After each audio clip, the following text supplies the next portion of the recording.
Plataforma usted. Después de haber escuchado la ponencia del doctor Franco, que tiene mucha relación con el tema que vamos a ver a continuación, que es consideraciones farmacológicas en pacientes que tienen diabetes mellitus, ¿no? Una enfermedad bastante prevalente. Y obviamente nos pueden llegar pacientes diabéticos al consultorio y ahí tenemos muchas consideraciones que tener que aplicar para el tratamiento en esos pacientes. Me permito comenzar esta exposición con un trabajo de investigación que también lo presentó el doctor Franco, en el cual nos grafica la demanda de tratamiento dental en algunos pacientes que sufren algunas enfermedades sistémicas. Y como lo había dicho muy bien el doctor Franco, normalmente los pacientes que llegan al consultorio odontológico por necesidad de atención dental, y puede ser por muchos motivos.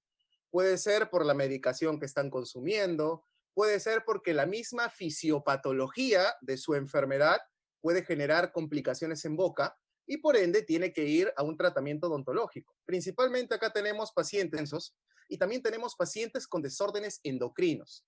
Precisamente en estos desórdenes endocrinos es donde nosotros podemos englobar a los pacientes diabéticos. Estos pacientes, como les mencionaba hace un momento, pueden tener necesidad odontológica producto de muchos factores, desde la medicación, como muy bien lo decía el doctor Franco, hay antihipertensivos que pueden producir serostomía, pueden producir algunas otras complicaciones, o de repente la misma fisiopatología de esta enfermedad puede generar desórdenes a nivel de boca y nosotros tenemos que ver la manera de poder ayudar al paciente. Este es un estudio interesante que se hizo acá en Perú, fue publicado por la Revista Peruana de Medicina Experimental y Salud Pública, la revista del INS, en el año 2014, en el cual tuvo un objetivo muy interesante, por eso me, me pareció necesario traerlo en esta exposición. Su objetivo principal era determinar la prevalencia de hipertensión y diabetes en pacientes de los distritos de Lima Metropolitana y Callao, acá en Perú. Precisamente el objetivo era determinar esta prevalencia de dos enfermedades que realmente son, como dice el título, muy prevalentes en la población, ¿no? Por diversos motivos. Puede ser por algunos factores como obesidad, estilo de vida, como muy bien ya lo han estado mencionando. ¿Cuáles fueron los resultados de esa investigación que se hizo en el año 2014? Los resultados fueron que se presentaron altas prevalencias de hipertensión arterial, por ejemplo, 15.8%, también de obesidad, 19.5%, así como también una moderada prevalencia de diabetes, 3.9%. De repente por ahí están mirando los números y por ahí me dicen, doctor Ruiz, pero a mí no me parece que 15.8 sea un porcentaje muy elevado. A mí no me parece que 19.5, que es obesidad, sea tampoco muy elevado. Mucho menos diabetes, ¿no? 3.9%. No me parece muy elevado. El detalle es la población que este estudio, digamos, intervinió, ¿no? Esta población, doctores, en la cual se hizo este trabajo, fueron pacientes cuyas edades oscilaban de 39.5 más o menos 16.5 años. O sea, estamos hablando de un rango de personas de 23 a 25 años hasta aproximadamente 52, 55. O sea, es una población relativamente joven. Que haya en esa población relativamente joven estas tasas de prevalencia es realmente preocupante, tomando en cuenta que la obesidad, como vemos acá, puede desencadenar también o hipertensión o también podría desencadenar la misma diabetes. Entonces, esto nos enseña y nos da un panorama de que los pacientes diabéticos, junto con los hipertensos, son pacientes que pueden llegar de manera muy frecuente al consultorio. Es más, pueden llegar pacientes que ni siquiera saben que tienen la enfermedad, ¿no? Por eso es muy importante siempre tomar la presión y tomar un examen de glicemia para ver si es que el paciente probablemente sea un paciente con esta enfermedad, pero no esté diagnosticada. Algo curioso que pasa en odontología, doctores, es que muchas enfermedades sistémicas tienen manifestaciones en boca. Y hay casos muy curiosos de pacientes diabéticos, por ejemplo, que cuando le haces la pregunta, ¿y cómo suelo?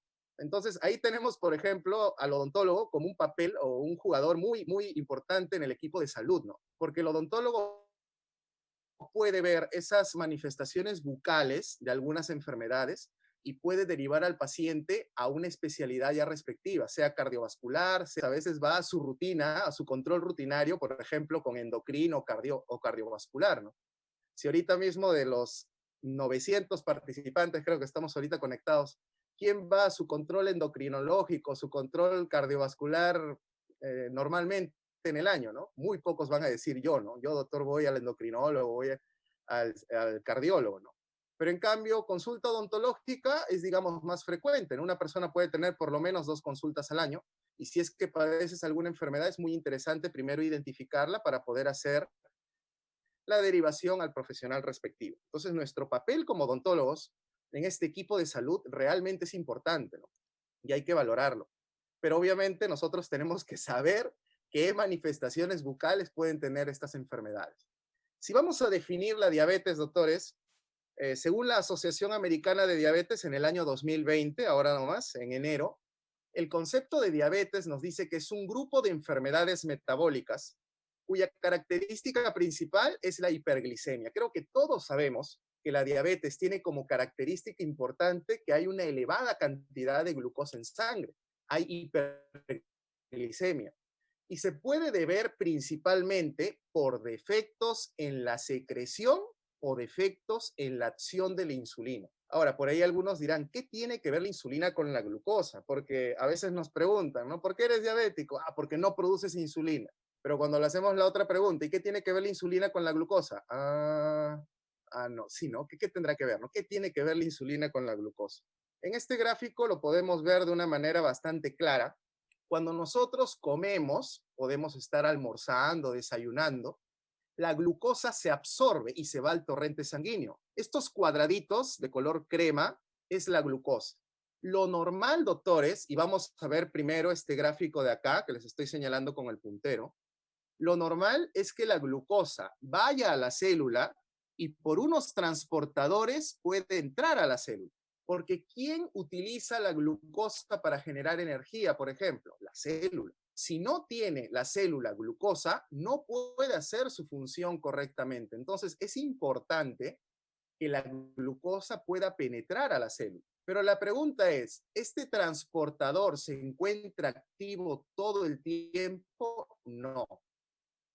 Para que este transportador de glucosa se active, necesitamos este circulito azul que está acá, que es la insulina, la cual es liberada por el páncreas, ¿cierto? Entonces, cada vez que nosotros comemos, como una respuesta, también se libera insulina. ¿Con qué finalidad? Que la insulina se va a unir a su receptor y va a permitir que este transportador de glucosa se abra y la glucosa normal. Pero ¿qué sucede en un paciente diabético? Veamos este gráfico de abajo. En un paciente diabético pueden suceder dos cosas. O que el páncreas no está secretando la cantidad adecuada de insulina, por eso acá, miren doctores, no vemos a la insulina, ¿no? No vemos ese circulito azul. Y si no está la insulina, ¿qué sucede con el transportador? Se mantiene cerrado. Si se mantiene cerrado, doctores, no hay ingreso de la glucosa y por ende la célula no tiene que utilizar como combustible. Y ahí tenemos el problema, porque la glucosa, ¿dónde se va a almacenar? En la sangre, se va a quedar en la sangre y es ahí donde vamos a tener un paciente con hiperglicemia. Entonces, este es un resumen, realmente es un verdadero resumen de cómo se da esta fisiopatología de la diabetes, ¿no? Puede ser porque la insulina no se encuentra en las cantidades adecuadas, o puede ser porque este receptor de insulina no reconoció a la insulina. La insulina viene y el receptor que dice, no te conozco, no te reconozco. Entonces, como no lo reconoce, este canal de glucosa también se mantiene cerrado. Espero que esto haya quedado claro. Es muy importante saber a qué nos estamos enfrentando. Nosotros no podemos medicar a un paciente que no conocemos. ¿Cómo yo voy a pretender darle terapia a un paciente diabético si ni siquiera sé cómo se ha desencadenado su enfermedad y qué repercusiones puede tener en mi campo, ¿no? En el caso de la odontología, por ejemplo. Entonces, doctores, el gran problema de los diabéticos es que tienen hiperglicemia. O sea, el azúcar se mantiene ¿dónde? Se mantiene en la sangre, la glucosa se mantiene en la sangre, ya que no pudo penetrar a la célula, producto de un problema en la insulina. En este caso puede ser la secreción o puede ser el reconocimiento de la misma. ¿Cuántos tipos de diabetes nosotros conocemos? Normalmente Hay muchas personas que dicen, no hay diabetes tipo 1, tipo 2, no, diabetes emotiva, también podría escuchar, ¿no? No sé, emociona y le da diabetes, ¿no? Diabetes emotiva, un montón de clasificaciones que a veces escuchamos. La Asociación Americana de Diabetes, ¿sí? Ha clasificado la diabetes en 4 tipos. Tenemos diabetes tipo 1, que esto normalmente es una diabetes de tipo autoinmune. ¿A qué me refiero autoinmune? Que el propio sistema inmunológico empezó a tener un efecto lesivo, un efecto destructor contra el páncreas. ¿Qué sucede si nuestro sistema inmunológico, por así decirlo, tiene una actividad contra el páncreas? Ataca el páncreas. ¿Qué sucede? El páncreas obviamente va a tener una menor secreción de insulina. Recordemos, doctores, que las enfermedades autoinmunológicas son enfermedades en las cuales nuestro sistema inmunológico de alguna manera ataca una parte de nuestro cuerpo. Pueden ser articulaciones o pueden ser algunas glándulas. En este caso, por ejemplo, el páncreas endocrino. Este tipo de diabetes, como es autoinmune, normalmente se ve en pacientes jóvenes. Hablemos de pacientes jóvenes menores de 40 años. Se puede producir esta diabetes tipo 1. La diabetes que se encuentra en la mayor cantidad de pacientes, o mejor dicho, la mayor cantidad de pacientes que padecen diabetes, normalmente están clasificados en este segundo grupo, diabetes tipo 2. Esta diabetes de acá sí es una diabetes, digamos, de origen endocrino. ¿Por qué se dio la diabetes tipo 2? Ya lo hemos mencionado en una diapositiva anterior. Se da principalmente porque el páncreas no secreta correctamente la insulina porque de repente la insulina no es reconocida. No sé si han escuchado el término resistente a la insulina, ¿no? Ese paciente tiene resistencia a la insulina. ¿Eso qué significa? De que no es reconocida la insulina, ¿no? Si no se reconoce la insulina, la glucosa no entra a la célula y se acumula en el componente sanguíneo. Hay un tercer tipo de diabetes, que es la diabetes gestacional, que normalmente se diagnostica, doctores, a partir del segundo trimestre del embarazo. ¿Cuándo hablamos del segundo trimestre del embarazo? Si hacemos o recordamos un poco la gestación, nosotros tenemos que de la semana 1 a la semana 12 es el primer trimestre del embarazo. De la semana 13 a la semana 26 es el segundo trimestre. Y de la semana 27 a la semana 38, 40, según cuánto dure el embarazo, tenemos el tercer trimestre. Nosotros tenemos diabetes gestacional o podemos diagnosticarla a partir del segundo trimestre del embarazo. O sea, si hay una paciente gestante que no tiene antecedentes de diabetes o haber tenido crisis de hiperglicemia de repente de manera crónica y está embarazada, es recomendable hacerle control de glucosa por lo menos a partir del segundo trimestre. Lo correcto sería hacer el control desde el primer trimestre, pero lo justo podría ser empezar desde el segundo trimestre, ¿no? El segundo trimestre, por lo menos, el riesgo de diabetes gestacional es más alto. Y el último tipo de diabetes es diabetes por otro causante, que puede ser, por ejemplo, fármacos. Por ejemplo, hay pacientes que tienen enfermedades crónicas y consumen corticoides, por ejemplo, por mucho tiempo, por no decir toda su vida, ¿no?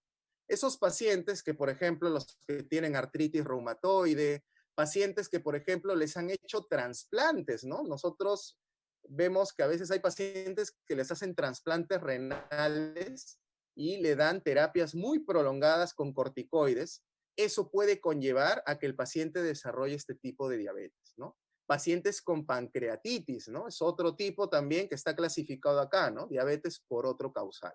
Entonces, doctores, creo que está bastante claro en esta diapositiva. De los 4 tipos de diabetes, obviamente el que más llega al consultorio odontológico es el diabético tipo 2, que normalmente se puede dar en pacientes mayores de 40 años y es por una falla a nivel de las glándulas endocrinas, en este caso del páncreas, ¿sí?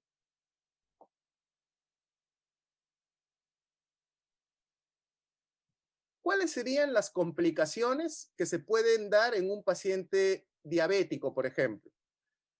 Si lo vemos de manera general, ¿cuáles son estas complicaciones? El problema acá, doctores, como lo mencioné hace un momento, el gran problema es la hiperglicemia crónica. Uno dirá, pero ¿cuál es el problema, doctor, que haya hiperglicemia crónica? ¿Cuál es el problema? Que la alta carga de glucosa, doctores, en la sangre puede dañar algunos órganos que son muy susceptibles. Por ejemplo, ¿qué órganos de nuestro cuerpo reciben mayor cantidad de sangre? Por ejemplo, la piel, no tanto, ¿no? La piel no recibe tanta cantidad de sangre. En cambio, el riñón el riñón sí recibe una buena cantidad del gasto cardíaco, ¿no? Una buena cantidad de sangre. El mismo corazón, por ejemplo, ¿no? Entonces, nosotros tenemos que tener en claro que esa sangre que tiene una alta cantidad de glucosa puede generar una disfunción o una falla en algunos órganos que son muy susceptibles. Por ejemplo, estamos hablando que se puede generar falla renal. Es muy común ver a pacientes diabéticos ya con la enfermedad en un estadio muy crónico, que están, por ejemplo, con insuficiencia renal y están dializándose. También podemos tener pacientes diabéticos, y esto es muy común también, que ya desarrollan enfermedad cardiovascular.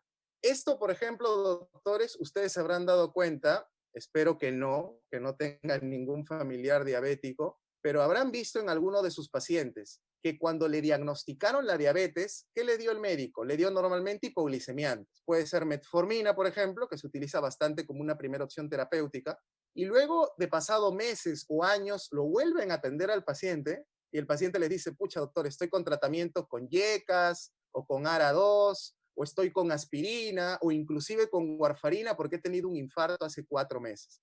O sea, son pacientes, los diabéticos, que pueden desencadenar tanto enfermedad renal como también pueden desencadenar enfermedad cardiovascular. Es muy común, ¿no? Y muchos diabéticos, lamentablemente, fallecen por infarto agudo del miocardio, por ejemplo, o algunos cuadros tromboembólicos, ¿no? Entonces hay que tener mucho cuidado porque esta enfermedad, si se diagnostica tempranamente, se puede controlar. No se puede curar, pero se puede controlar. Y aunque suene muy repetitivo, y lo voy a seguir repitiendo, el odontólogo tiene un papel muy importante en el diagnóstico temprano de esta enfermedad. ¿Qué otro órgano se puede ver afectado por la alta carga de glucosa que podemos encontrar en la sangre? Por ejemplo, la retina, ¿sí? Los ojos, el órgano de la retina, por ejemplo, es un órgano muy susceptible a la alta carga de glucosa. Y también, por último, las fibras nerviosas. Es muy común ver pacientes diabéticos, por ejemplo, con neuropatía. Hay pacientes con neuropatía diabética, ¿sí? Se puede ver, se puede evidenciar. Es porque también, como parte de la enfermedad, como una complicación, también se pueden ver afectadas las fibras nerviosas, ¿sí? Entonces, doctores, en realidad esta hiperglicemia crónica genera varios problemas.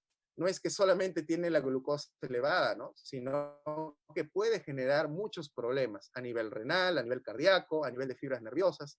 Entonces hay que tener bastante cuidado cuando atendemos a un paciente de este tipo, ¿no? Paciente diabético. Peor si no está controlado. Ahora, vamos a ver, doctores, algunas manifestaciones de la diabetes, pero ya a nivel bucal, ¿sí? Algunas manifestaciones. Como a veces lo mencionamos, ¿no? Son digamos, las alertas para uno pensar y decir, este paciente probablemente sea diabético, ¿no? Y probablemente no lo sabe, ¿no? Un diabético no controlado, no diagnosticado. Por ejemplo, una manifestación importante en diabetes es que el paciente tiene susceptibilidad a infecciones. Hay un problema con los pacientes diabéticos, ¿no? Los pacientes diabéticos tienen algunos problemas en algunas vías del sistema inmunológico. Por ejemplo, los pacientes diabéticos, sus macrófagos, sus fagocitos, que son las primeras líneas de defensa, no tienen buenos movimientos ameboideos, o sea, no tienen una buena, digamos, cinética, ¿no? La célula no viaja o no se moviliza con un ritmo normal, como lo haría de repente un macrófago o un fagocito de una persona sana, lo cual hace que el proceso de fagocitosis se haga un poco más lento. Aparte, doctores, los pacientes diabéticos pueden tener problemas a nivel de la diaperesis y a nivel de la quimiotaxis. Si ustedes recuerdan, cuando nosotros tenemos infecciones, ¿dónde están nuestras células de defensa? Normalmente están en los vasos sanguíneos, ¿cierto o no? Y las células de defensa tienen que abandonar el vaso sanguíneo e ir al lugar de la infección para hacer el efecto que nosotros queremos, que es obviamente el efecto inmunitario. Ahora, para salir del vaso sanguíneo, estas células de defensa lo hacen mediante un proceso que se llama diaperesis. Y una vez que salió del vaso sanguíneo, tiene que dirigirse al lugar de la infección en un evento que nosotros llamamos quimiotaxis. ¿Qué sucede en pacientes diabéticos? Sus mecanismos de diaperesis, sus mecanismos de quimiotaxis pueden verse de alguna manera deprimidos. O sea, tenemos un paciente cuya respuesta inmunológica de alguna manera es un poco deficiente. Y eso va a generar infecciones. Por ejemplo, un órgano muy afectado, doctores, es el periodonto. Por eso es muy común, realmente muy común, ver pacientes diabéticos con enfermedad periodontal. Hay muchos papers, muchos trabajos de investigación que relacionan estos dos variables, ¿no? Diabetes y enfermedad periodontal. Normalmente los pacientes diabéticos tienen una rápida progresión de la enfermedad periodontal. Hay que tener en cuenta eso cuando atendemos a un paciente diabético. ¿Qué otro problema tienen los pacientes diabéticos? Pueden tener también candidiasis. Ahora, ¿por qué se puede dar la candidiasis? Porque no sé si recuerdan ustedes cuando recibieron sus clases de pregrado, les mencionaron que había un proceso que se llama autoclisis. No sé si recuerdan. ¿Qué era la autoclisis? Era el proceso por el cual la boca es limpiada, por así decirlo, en un término sencillo, por la saliva. Doctores, las bacterias que ahorita tienen ustedes en su boca, porque no me digan que nadie tiene bacterias en boca, todos tenemos bacterias en boca. Las bacterias que ahorita tenemos en boca son las mismas bacterias que hemos tenido de repente ayer por la noche o ayer por la mañana. Obviamente no. Nosotros al momento de hablar, al momento de estar en reposo, nosotros deglutimos saliva. Y esa saliva, al deglutirla, se lleva una gran carga de bacterias al estómago, en la cual, por el pH superácido de 3 o de 2, esas bacterias son eliminadas.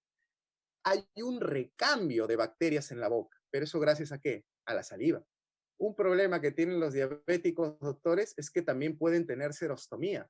Y esa serostomía hace que no haya una correcta limpieza bucal por la saliva, una correcta autoclisis. Y puede desencadenar no solamente infecciones sino por bacterias, sino también puede desencadenar algunos tipos de candidiasis. O sea, no es extraño en un paciente diabético no controlado, que su enfermedad ya está en un estadio crónico, encontrar en boca algunos tipos de candidiasis. ¿Qué otra manifestación bucal nosotros podemos encontrar en un paciente diabético? Lo que habíamos mencionado hace un momento, ¿no? Serostomía. Ahora, la serostomía para nosotros los odontólogos es fatal, ¿no? A nosotros nos dicen serostomía y nosotros tenemos que pensar, Dios mío, ¿cuántas cosas pueden pasar en esa boca? Porque la pregunta que les voy a hacer ahorita es ¿cuántas funciones tiene la saliva, no? La saliva tiene función de defensa inmunológica, ya que tiene inmunoglobulina en boca, ¿cierto? La saliva tiene inmunoglobulina. La saliva permite la autoclisis, que ya hemos explicado qué es lo que era. La saliva, doctores, permite una correcta regulación del pH. O sea, la saliva en realidad tiene muchas funciones. Y un paciente diabético que me presenta serostomía puede tener muchas patologías. La saliva, doctores, sirve también como lubricante. Imagínense la lengua que está en contacto prácticamente constante con el carrillo en una boca seca, serostomía. Obviamente, ¿qué se van a generar? Se van a generar lesiones. Al no haber una correcta limpieza bucal, va a haber candidiasis, el pH va a caer, vamos a estar ante un pH superácido y obviamente, ¿qué es lo que va a pasar? Va a haber también prevalencia de caries dental. O sea, un paciente diabético, doctores, no solamente puede presentar enfermedad periodontal, sino también puede tener mayor prevalencia de caries dental. Muy importante tener en cuenta. También tenemos que mencionar que el paciente diabético tiene cicatrización retardada, ¿sí? Cicatrización retardada. Nosotros podemos hacer una cirugía y nosotros no vamos de repente a tener una cicatrización de primera intención óptima, ¿no? Entonces tenemos de alguna manera que evaluar eso cuando nosotros hacemos cirugías en pacientes diabéticos no controlados, por ejemplo, porque pueden tener una cicatrización retardada. La pregunta sería, doctor, ¿y por qué? ¿Por qué los diabéticos tienen cicatrización retardada? Miren, esta investigación del año 2019 nos dice los niveles altos de glucosa, y regresamos de nuevo a lo mismo, ¿no? ¿Qué tanto daño de verdad hace la hiperglicemia, ¿no? Los altos niveles de glucosa. Los niveles altos de glucosa en la sangre reducen la secreción de óxido nítrico. ¿Qué es el óxido nítrico? Por favor, no hay que confundirnos. No he dicho en ningún momento óxido nitroso, que es un fármaco que utilizamos para procedimientos de sedación. Estoy hablando de una molécula que se llama óxido nítrico, que lo liberan los vasos sanguíneos. Este óxido nítrico va a reducir su secreción por los altos niveles de glucosa que podemos ver en un diabético. Y eso va a hacer que haya una mala circulación, ya que el óxido nítrico es un vasodilatador, una mala circulación y por ende va a haber una cicatrización lenta, una cicatrización retardada.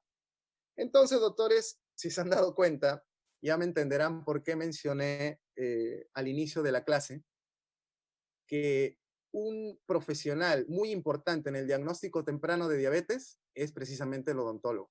Miren cuántas manifestaciones podemos ver en boca, y eso que acá me faltó una, ¿no? Una que es muy conocida. No sé si han escuchado que los pacientes diabéticos tienen ese aliento a vinagre, aliento a, ¿no?, a manzana. Eso se debe por algo muy sencillo, ¿no? Doctores, si yo tengo una célula diabética que no logró introducir glucosa, la célula tiene dos caminos: o se muere o saca energía de cualquier otro lado. Nuestras células, obviamente, lo primero que van a elegir que es sacar energía de otro lado. ¿Y qué hace la célula? Bueno, no tengo glucosa. ¿Qué es lo que hace la célula? Empieza a sacar o obtener su energía ¿de dónde? De los ácidos grasos. Al hacer eso, la célula se forman grandes cantidades de cuerpos cetónicos. Y ahí es donde viene la famosa cetoacidosis diabética, ¿no? Que precisamente es la que puede llevar a que este paciente tenga ese aliento a manzana o a vinagre, que es una de las manifestaciones más conocidas en los pacientes con diabetes mellitus. ¿Sí? Muy bien, doctores. A ver, vamos a continuar. Hay un estudio en el año 2019, ¿sí? Un estudio que se desarrolló, un estudio de prevalencia que se desarrolló en 111 diabéticos, en 111 diabéticos.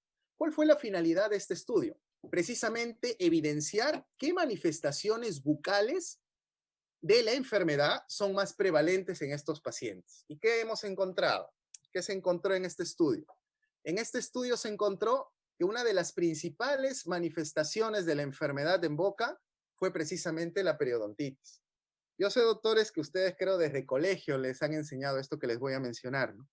¿Cuáles son las 3 P de la diabetes? Todavía así lo dicen, ¿no? Las 3 P. ¿Cuáles son las 3 manifestaciones más importantes de la diabetes que comienzan justo con la letra P, ¿no? Poliuria, polidipsia, polifagia, ¿no? El paciente tiene mucha hambre, polifagia. El paciente tiene polidipsia, mucha sed. El paciente tiene poliuria, ¿sí? 3. Hay una más que puede ser pérdida de peso, que también se puede presentar en pacientes diabéticos. Y podemos tener una quinta manifestación de la diabetes también con P, que es precisamente enfermedad periodontal o periodontitis. La periodontitis está muy relacionada a esta enfermedad, ¿no? Miren, por ejemplo, en este estudio se encontró que de esa población estudiada, el 61.36% manifestó enfermedad periodontal, ¿sí? En segundo lugar, tuvimos, por ejemplo, la serostomía, ¿no? En esta investigación que se hizo, ¿sí?, en el 2019 manifestaron que la segunda manifestación fue la serostomía, con un 36.36%. Esto es alarmante, ¿no? ¿Por qué? Porque recuerden que la serostomía me trae muchas complicaciones más, ¿no? No es solamente que el paciente tenga boca seca, tiene muchas complicaciones más. En tercer lugar, tuvimos halitosis, por ejemplo. En este estudio determinaron que halitosis, en tercer lugar, 34.85%. Y por último, en ese estudio determinaron que la candidiasis estaba como cuarta manifestación más prevalente en pacientes con diabetes, con un porcentaje de 7.58%. Justo lo que estábamos mencionando, ¿no? Manifestaciones bucales muy importantes en esta población diabética. De estos 4, permítanme por favor hacer una mención especial a la serostomía. Doctores, algo curioso que se vio en este trabajo es que en esos pacientes con serostomía, el 60% presentó la famosa neuropatía diabética. Hay muchas explicaciones para esto. Una de ellas es, por ejemplo, que cuando uno está con serostomía, tiene boca seca, el pH está mal regulado, puede desarrollar una enfermedad que se llama boca urente, ¿no? O boca quemante. Y eso puede irritar la mucosa, irritar el epitelio y puede hacer que el paciente tenga un mayor riesgo de neuropatía diabética. Sí, recordemos que la neuropatía diabética se puede presentar en algunos pacientes, ¿no? Unos pacientes, en este caso, está más relacionada a la neuropatía a pacientes que están, por ejemplo, con serostomía, ¿sí? Bueno, hasta ahí las manifestaciones bucales, un poco conocer la enfermedad. Como les digo, no podemos nosotros directamente hablar de fármacos si no conocemos un poco la enfermedad, ¿no? Cómo determinarla. Por ejemplo, los métodos diagnósticos de esta enfermedad, ¿sí? Como hablaba el doctor Franco, es importante tomar la presión en los pacientes. También sería muy importante y muy interesante tomar la glicemia, ¿no? Doctores, hay un método muy sencillo para darnos una idea si el paciente puede estar desarrollando diabetes, por ejemplo, que es el método de glucosa en ayunas, así se llama, glucosa en ayunas. Es un método muy sencillo. Precisamente el paciente tiene que estar por lo menos 8 horas sin comer nada. Recomendable, doctores, por las mañanas, ¿sí? 8 horas sin comer nada, recomendable en las mañanas. Y el paciente va al consultorio con un periodo de ayuno, nada de calorías, por 8 horas y se le toma una muestra de sangre, una gota de sangre y se coloca en el glucómetro. En ese momento que coloco la gota de sangre en el glucómetro, tengo tres opciones. Si la glucosa tiene un valor menor a 100 miligramos por decilitro, menor a 100, yo puedo decir que el paciente es normoglicémico. ¿Qué significa? Que es normal, no tiene enfermedad. Pero ¿qué pasa si después de estas 8 horas sin calorías, esas 8 horas de ayuno, el paciente me desarrolla una glucosa entre 100 a 125 miligramos por decilitro? Acá nosotros podemos decir que el paciente es intolerante a la glucosa. Ese es el término, intolerante a la glucosa. Se utiliza también el término prediabético, ¿sí? Intolerante a la glucosa o prediabético. Solo que menos impactante es intolerante a la glucosa, ¿no? Tú le dices a un paciente, eres prediabético, me voy a morir seguramente, ¿no? Pero le dices, eres intolerante a la glucosa. Mira, qué bacán, ¿no? Soy intolerante a la glucosa. O sea, digamos que es un término no tan agresivo con el paciente, ¿no? Lo toma mejor. Ahora, estos pacientes de acá, cuando van al endocrinólogo, el endocrinólogo puede empezarle con terapia con metformina o según el paciente puede simplemente hacerle cambios de hábitos, ¿no? Por ejemplo, reducción de peso, cambios nutricionales, por ejemplo, ¿sí? Tiene que evidenciar el endocrinólogo cuál es el factor que ahí está influenciando para que los niveles de glucosa estén altos. ¿Y qué pasa si después de esas 8 horas de ayuno, ¿sí? Esas 8 horas sin calorías, tomamos una muestra de sangre del paciente y sus niveles son de 126 a más? Ahí podemos decir que el paciente probablemente puede estar padeciendo de diabetes mellitus. ¿Por qué digo probablemente? Porque cuando el paciente me desarrolla estos dos últimos diagnósticos, sea intolerante a la glucosa o diabético, es recomendable repetir la prueba en un día diferente, por lo menos 2 veces más en días diferentes. ¿Qué es lo que sucede? Que hay muchos factores, doctores, que pueden hacer que la glucosa se eleve. Imagínense que ese día, esa noche, el paciente no durmió bien, ¿no? Imagínense que hubo una fiesta o de repente hicieron bulla fuera de su casa, el paciente, o de repente se quedó trabajando, ¿no? Se quedó trabajando en la noche. Esa alta carga de estrés puede conllevar a que el paciente libere cortisol. Esto es muy claro, ¿no? Ya lo había mencionado el doctor Franco en su exposición, ¿no? Cuando uno está estresado, normalmente libera dos cosas, libera adrenalina y libera cortisol. La adrenalina te eleva la presión, el cortisol puede elevarte la glicemia. Imagínense que el paciente fue a la mañana a hacerse la consulta y estuvo muy estresado, de repente no muy descansado, y el paciente puede darme una lectura de la glucosa equívoca, ¿no? Por eso es importante, cuando el paciente tiene estos dos últimos diagnósticos, estos dos últimos valores, el que está acá de morado y de rojo, es recomendable al paciente decirle de que se haga la prueba de nuevo en 1 o 2 días diferentes, ¿sí? Es muy importante. Ahora, ¿qué consideraciones terapéuticas tenemos que tener con estos pacientes? Ya llegó a nuestro consultorio el paciente. A ver, ¿qué consideraciones tenemos que tener? Primera recomendación, tratamientos de corta duración, ¿sí? Es recomendable en estos pacientes que las terapias sean de corta duración precisamente para reducir la carga de estrés. Como habíamos mencionado hace un momento, el estrés puede conllevar a que de las glándulas suprarrenales se libere cortisol, lo cual puede darme una elevación de la glicemia. Podemos tener pacientes con hiperglicemia. Ahora, ¿podríamos controlar el estrés o la ansiedad también utilizando ansiolíticos? Sí podríamos. Por ejemplo, se utiliza mucho en pacientes diabéticos alprazolam, ¿no? Inclusive hay algunas investigaciones que dicen que el alprazolam podría inclusive participar en la regulación de la glucosa. ya que si recordamos, en el páncreas también tenemos receptores GABA, en los cuales también estos medicamentos son los que hacen efecto, ¿no? Las benzodiazepinas, como por ejemplo alprazolam, midazolam, actúan en receptores GABA, ¿no? Y tenemos receptores GABA en varios tejidos, no solamente a nivel del sistema nervioso. Entonces sería muy interesante, por ejemplo, si es que vemos que un paciente diabético es muy ansioso y de verdad lo requiere, podríamos darle una terapia, mejor dicho, podríamos darle una dosis antes del procedimiento que le vamos a realizar de alprazolam de 0.5 miligramos, por lo menos una hora antes del procedimiento. Inclusive también se podría utilizar midazolam de 7.5 miligramos, por lo menos 30 minutos antes del procedimiento.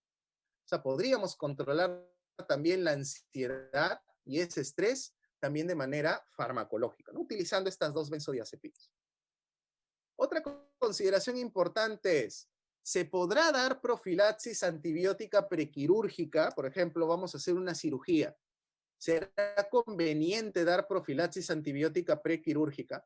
Yo sé que muchos de ustedes están pensando, bueno, el doctor Ruiz ha dicho de que en diabetes mellitus hay defectos en el sistema inmunológico, pero eso es en pacientes no controlados principalmente. Lo que se busca, doctores, siempre en terapéutica es tratar de reducir la exposición al paciente a antibióticos, porque precisamente eso aumenta el riesgo de que haya algunas complicaciones como resistencia microbiana, por ejemplo, ¿no? Entonces, ¿realmente un paciente diabético necesita profilaxis antibiótica? Eso lo vamos a discutir un par de diapositivas más adelante. Lo que sí les digo es que si vamos a utilizar profilaxis antibiótica, hay que tener en claro algunos esquemas al paciente. ¿Qué esquema podríamos utilizar de profilaxis en estos pacientes diabéticos? Recordemos, doctores, que la profilaxis es la administración del antibiótico por una sola vez antes del procedimiento. Por ejemplo, podemos utilizar amoxicilina de 2 gramos por vía oral una hora antes del procedimiento quirúrgico. Si el paciente de repente es un paciente que me presenta alergia a penicilina, si también es diabético, podemos utilizar profilaxis con clindamicina de 600 por vía oral, o sea, tendríamos que administrarle 2 cápsulas de 300 una hora antes del procedimiento, ¿sí? Si nosotros queremos hacer, por ejemplo, ya profilaxis por vía intramuscular y el paciente no me manifiesta alguna complicación, por ejemplo, consumo de anticoagulantes, en pacientes que consumen anticoagulantes, y recordemos que un diabético podría en algún momento consumir warfarina, por ejemplo, ya que puede tener riesgo de infarto, por ejemplo, este paciente con diabetes, no sería recomendable usar profilaxis inyectable, por ejemplo, intramuscular. Pero si el paciente no tiene ese factor de riesgo, podemos administrar cefazolina de 1 gramo por vía intramuscular 30 minutos antes del procedimiento. O si no, la misma clindamicina de 600, ahora sí las ampollas son de 600 miligramos en 4 mililitros, 600 miligramos de clindamicina intramuscular 30 minutos antes del procedimiento. Si se han dado cuenta, la profilaxis cuando la administramos por vía oral es una hora antes del procedimiento, mientras que la profilaxis cuando la administramos por vía inyectable, en este caso intramuscular, son 30 minutos antes del procedimiento, ¿sí? Y la pregunta que les hice hace un momento, ¿no? ¿Se puede o no se puede utilizar profilaxis antibiótica? Paciente diabético, su cirugía es simple y también está controlado, no es necesario administrar profilaxis antibiótica. Pero ¿qué pasa si el paciente no es no tiene, mejor dicho, estos dos factores? Es una cirugía compleja, por ejemplo, o el paciente no está controlado. Ahí sí tendríamos que utilizar profilaxis antibiótica. O sea, para no utilizar profilaxis antibiótica en diabéticos, tendría que ser un procedimiento quirúrgico simple en pacientes controlados. Pero si, por ejemplo, tenemos un paciente no controlado o quizá la cirugía es compleja, el paciente puede estar controlado, pero su cirugía es compleja, es recomendable utilizar profilaxis antibiótica, ¿sí? Ahora, doctores, espero que se esté entendiendo y no estar hablando muy rápido.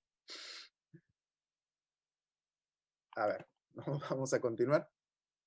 Y acá surge otra pregunta más. Si se dan cuenta, cada diapositiva nos lleva a otra pregunta, a otra pregunta, a otra pregunta. La otra pregunta que en este momento surge es, ¿cuándo yo considero a un paciente controlado? controlado.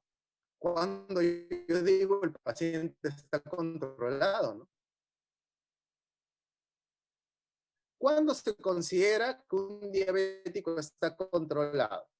Según la Asociación Americana de Diabetes, en este año 2020, se considera un paciente controlado si es que no ha comido nada, o sea, antes de la comida, yo le tomo la glucosa y su glucosa está entre 80 a 130 miligramos por decilitro, yo puedo decir que es un paciente controlado. Pero si yo tengo un paciente diabético que después de comer, hasta 2 horas después de comer, su glucosa es menor a 180 miligramos por decilitro, también podemos decir que está controlado. Obviamente, ¿no? Si el paciente ha comido, yo no voy a pretender que su glucosa esté baja. Obviamente su glucosa va a estar elevada. Si no ha comido el paciente preprandial, no ha comido, y sus niveles de glucosa están entre 80 y 130 miligramos por decilitro, yo digo que el paciente está controlado. O si ha comido en las 2 primeras horas después de haber comido, o sea, postprandial, yo le tomo la glucosa y es menor a 180 miligramos por decilitro, también podemos decir que el paciente está controlado. Pero si ya los valores son más elevados a estos que les estoy presentando, podemos decir que el paciente no está controlado o quizá el medicamento que está consumiendo no está haciendo el efecto que nosotros queremos, ¿sí? Muy importante tener en cuenta para poder diferenciar, obviamente, qué paciente está controlado, qué paciente no está controlado. Otra consideración, uso de vasoconstrictor junto con los anestésicos locales. Este es un punto también bastante discutible, ¿no? ¿Habrá algún problema en pacientes diabéticos con el vasoconstrictor? Acá hay mucha similitud con pacientes hipertensos, que estaba hablando el doctor Franco, por ejemplo, temprano. En pacientes hipertensos, si ustedes recuerdan, si el paciente estaba controlado, se le podía administrar hasta 2 cartuchos de esa presentación de lidocaína al 2% con adrenalina de 1 en 100.000, o cartucho y medio de esa presentación de lidocaína al 2% con adrenalina 1 en 80.000. Acá en diabetes es bastante similar, ¿no? Son las mismas recomendaciones, ya que el paciente diabético también tiene riesgo cardiovascular. Si el paciente está controlado, es un paciente diabético controlado, yo puedo administrar vasoconstrictor. Máximo 2 cartuchos de lidocaína al 2% con epinefrina 1 en 100.000, o máximo 1,5 cartuchos de lidocaína al 2% con epinefrina 1 en 80.000, ¿sí? Pero hay que tener un cuidado especial. Doctores, el diabético tiene una patología que se llama microangiopatía diabética, así se llama. Vamos a analizar el término. ¿Qué significa micro? Pequeño. Angio, ¿qué significa? Vaso sanguíneo. Patía, enfermedad. Quiere decir que los diabéticos tienen vasos sanguíneos de un diámetro más pequeño. Es una enfermedad de los vasos pequeños, por así decirlo, ¿cierto? Y cuando los vasos sanguíneos tienen un calibre muy reducido, difícilmente llega una correcta perfusión de la sangre, difícilmente el sistema inmunológico llega al tejido y podemos tener problemas de infección y de necrosis. Es por eso que el diabético puede tener el famoso pie diabético, ¿no? Porque ¿dónde vamos a ver esta microangiopatía más? En las zonas de irrigación terminal, por ejemplo, falanges distales de los dedos. Ahí podemos ver esta microangiopatía. Y también una zona donde se puede evidenciar esta microangiopatía es en el paladar.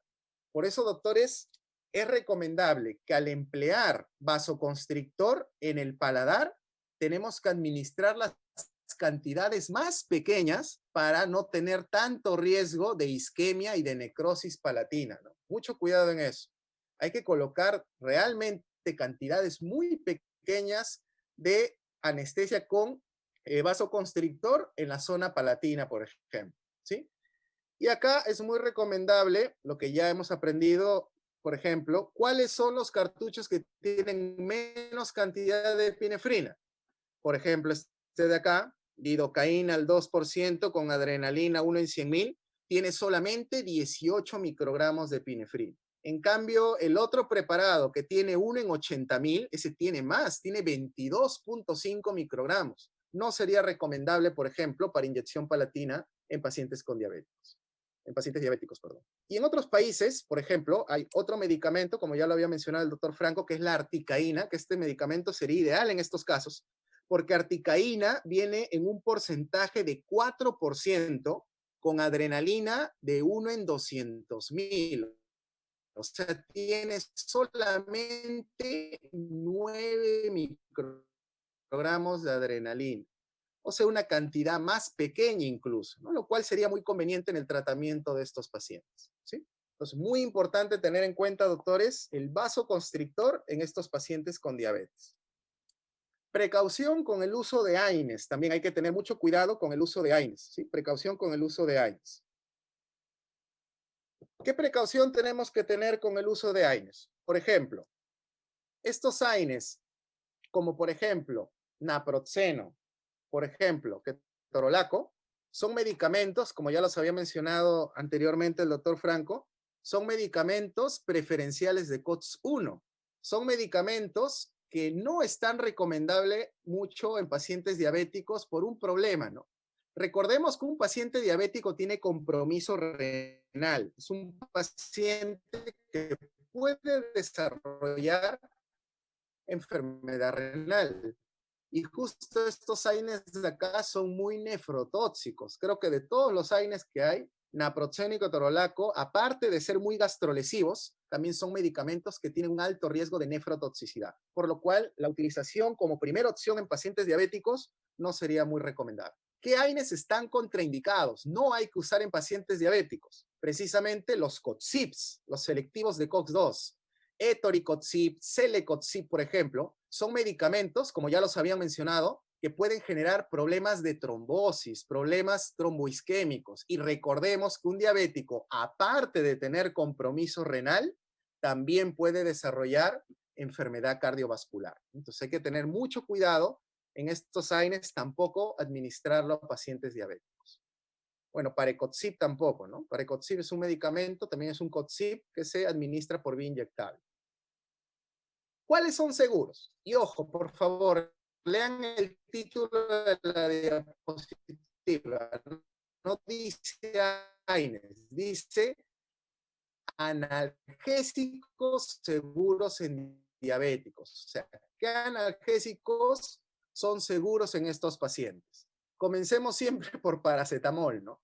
Paracetamol es un analgésico, no es antiinflamatorio, es un analgésico antipirético que podemos utilizarlo, por ejemplo, en casos de dolor leve en pacientes con diabetes. Ahora, la dosis a utilizar, la dosis recomendable siempre es 1 gramo, ¿no? No tanto 500 miligramos, ya que nosotros tratamos dolor agudo y hay que utilizar una cantidad, una concentración más alta de este medicamento.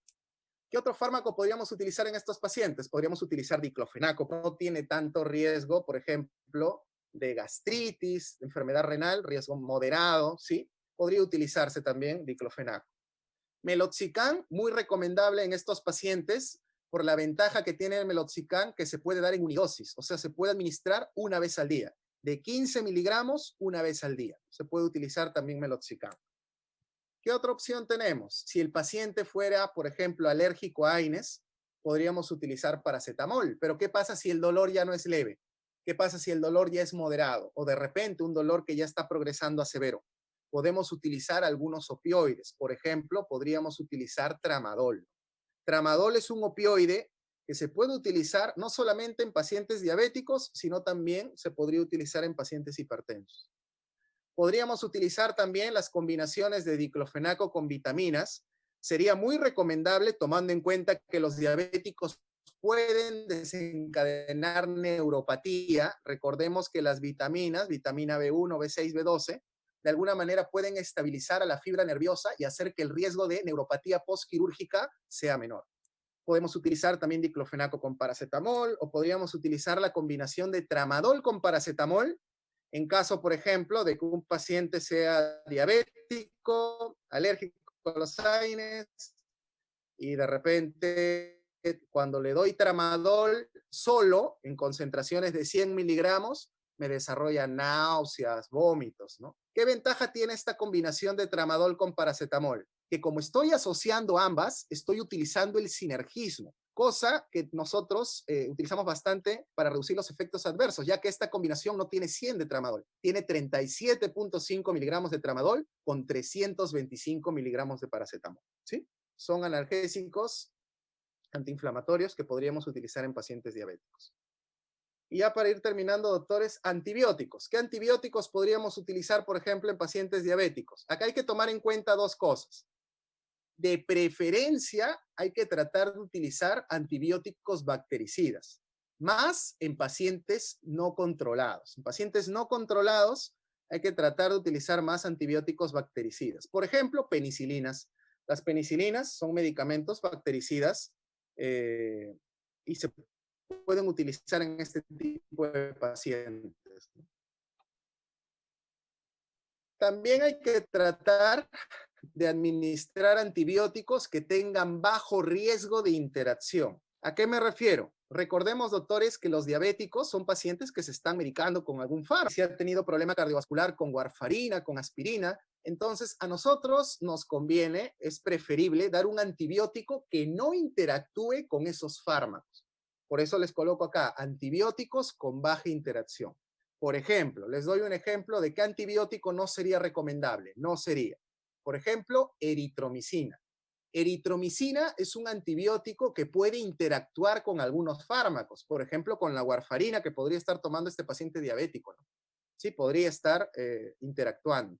Entonces, tenemos que tener en cuenta, de preferencia, un bactericida, más en pacientes no controlados, y tratar de buscar un antibiótico que no tenga tanta interacción. Por eso les coloco en esta lista antibióticos seguros en diabéticos. ¿Cuál podríamos utilizar? Podríamos utilizar, por ejemplo, amoxicilina, ¿sí? Es una penicilina, es un bactericida, muy recomendable, su riesgo de interacción es muy baja. Podemos utilizar amoxicilina con ácido clavulánico, también podría utilizarse. Si el paciente es alérgico a penicilinas, podríamos utilizar acitromicina, por ejemplo. Por ejemplo, utilizar acitromicina en enfermedad periodontal en diabéticos es muy recomendable, ¿no? La acitromicina en enfermedad periodontal tiene un efecto muy bueno y si es diabético también nos da un buen perfil de seguridad. Y también por último podríamos utilizar clindamicina, ¿sí? Entonces tenemos esta pequeña lista de antibióticos que podrían ser seguros en estos pacientes que tienen diabetes. Y ya para terminar, doctores,